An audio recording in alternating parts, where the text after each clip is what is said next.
اور یاد تو کرو جب اس نے تم کو قوم عاد کے بعد سردار بنایا اور زمین پر آباد کیا کہ نرم زمین میں محل تعمیر کرتے ہو اور پہاڑوں کو تراش تراش کر گھر بناتے ہو. پس اللہ کی نعمتوں کو یاد کرو اور زمین میں فساد نہ کرتے پھرو.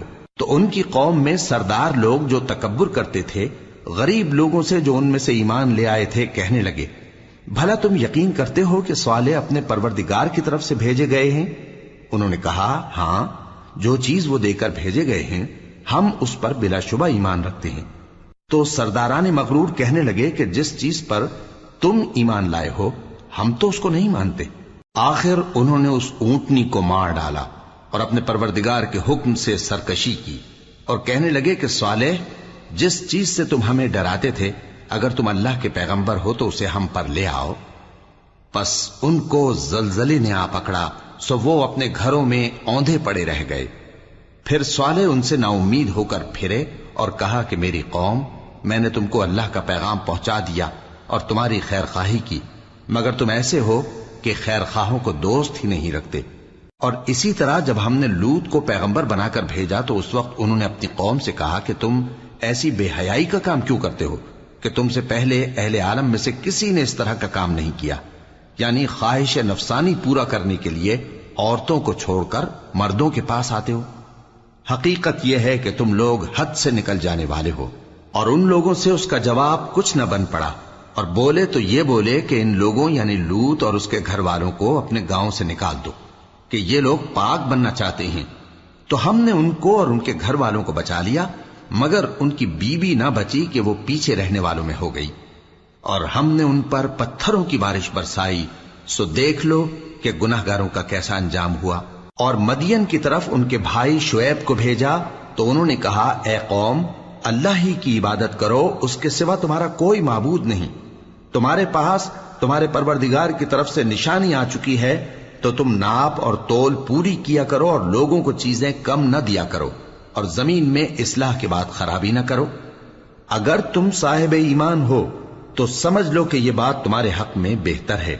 اور ہر رستے پر مت بیٹھا کرو کہ جو شخص اللہ پر ایمان لاتا ہے اسے تم ڈراتے اور اللہ کی راہ سے روکتے اور اس میں کجی ڈھونڈتے ہو. اور اس وقت کو یاد کرو جب تم تھوڑے سے تھے تو اللہ نے تم کو جماعت کثیر کر دیا، اور دیکھ لو کہ خرابی کرنے والوں کا انجام کیسا ہوا. اور اگر تم میں سے ایک جماعت میری رسالت پر ایمان لے آئی ہے اور ایک جماعت ایمان نہیں لائی تو صبر کیے رہو یہاں تک کہ اللہ ہمارے تمہارے درمیان فیصلہ کر دے، اور وہ سب سے بہتر فیصلہ کرنے والا ہے. تو ان کی قوم میں جو لوگ سردار تھے جو تکبر کرتے تھے وہ کہنے لگے کہ شعیب، یا تو ہم تم کو اور جو لوگ تمہارے ساتھ ایمان لائے ہیں ان کو اپنے شہر سے نکال دیں گے، یا تم ہمارے مذہب میں واپس آ جاؤ. انہوں نے کہا، خواہ ہم تمہارے دین سے بیزار ہی ہوں تو بھی، اگر ہم اس کے بعد کہ اللہ ہمیں اس سے نجات بخش چکا ہے تمہارے مذہب میں لوٹ جائیں تو بے شک ہم نے اللہ پر جھوٹ باندھا اور ہمیں شایع نہیں کہ ہم اس میں لوٹ جائیں. ہاں، اللہ جو ہمارا پروردگار ہے وہ چاہے تو ہم مجبور ہیں. ہمارے پروردگار کا علم ہر چیز کا احاطہ کیے ہوئے ہے. ہمارا اللہ ہی پر بھروسہ ہے.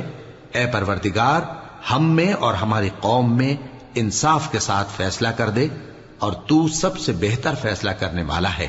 اور ان کی قوم میں سے سردار لوگ جو کافر تھے کہنے لگے کہ بھائیو، اگر تم نے شعیب کی پیروی کی تو بے شک تم خسارے میں پڑ گئے. تو ان کو زلزلے نے آ پکڑا اور وہ اپنے گھروں میں اوندھے پڑے رہ گئے. یہ لوگ جنہوں نے شعیب کی تکذیب کی تھی ایسے برباد ہوئے تھے کہ گویا وہ ان میں کبھی آباد ہی نہیں ہوئے تھے. غرض جنہوں نے شعیب کو جھٹلایا وہ خسارے میں پڑ گئے. پھر شعیب ان میں سے نکل آئے اور کہا کہ بھائیو، میں نے تم کو اپنے پروردگار کے پیغام پہنچا دیے اور تمہاری خیر خواہی کی تھی، تو میں کافروں پر عذاب نازل ہونے سے رنج و غم کیوں کروں؟